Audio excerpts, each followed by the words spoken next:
किती जणांना वाचवण्यात यश आलंय? पर्यटक जे हे सगळे बेळगाव जिल्ह्यातले पर्यटक आहेत. आपल्या कुडाळ तालुक्यामध्ये त्यांचे काही नातेवाईक होते, त्यातले पण कुडाळमध्ये 2 पर्यटक मला दिसतात की जे बुडालेत आणि बेपत्ता. आता एकूण 8 पर्यटक बुडालेत, त्यातले 3 लोकांच्या मृतदेह मिळालेत, एका मुलीला वाचवण्यात यश आलंय, शिवाय 4 पर्यटक बेपत्ता. बाकीच्या पर्यटकांना आमच्या स्थानिक नागरिकांनी, इथल्या जे मच्छीमार आहेत स्थानिक शिरोड्याचे किंवा वेळागरचे, त्यांनी वाचवलं आहे. ते 2 व्हेकलमधून आलेले होते. बाकीच्यांची शोध मोहीम आम्ही सुरू ठेवली आणि ती सुरूच आहे. स्थानिक पातळीवरती पोलीस प्रशासन आणि स्थानिक लोक यावरती लक्ष ठेवून आहेत.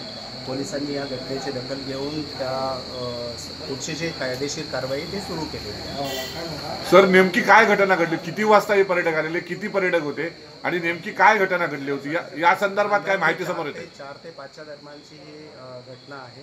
4:30-5ची. स्थानिक नागरिकांनी आमच्या बराचसा प्रयत्न केला त्यांना वाचवण्याचा, त्याच्यातून बाहेर काढण्याचा, पण त्यात फारसं यश आलं नाही. दुर्दैवानं 3 लोकांचे तर मृतदेह सापडलेत, अजून 4 लोक बेपत्ता आहेत. घटना दुर्दैवी आहे, त्याबद्दल हे नाही, दुमत नाही आहे. पण आम्ही प्रयत्न करून आहोत की ते 4 लोकसुद्धा जिवंत असावेत. आम्ही प्रयत्न करतो आहे, नागरी यंत्रणाही प्रयत्न करते. होप सो की त्यांच्या बाबतीमध्ये काही चांगलं आहे. शोध मोहीम सध्या कशा पद्धतीने? नाही, शोध मोहीम आता किनारपट्टीला आमचे लोक आहेत, परंतु आता काळोखात ऑपरेशन सर्च ऑपरेशन करता येत नाही, पण आम्ही प्रयत्न करतो. सर, विशेष पथक पालकमंत्री महोदयाने असं म्हटलंय, पथक वगैरे काय मागवलंय काय?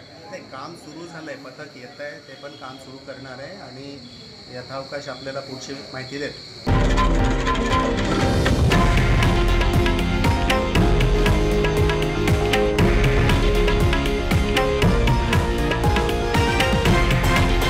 हे आहे देशातील नंबर 1 न्यूज नेटवर्क आणि आपण पाहत आहात TV9 मराठी, एकमेव.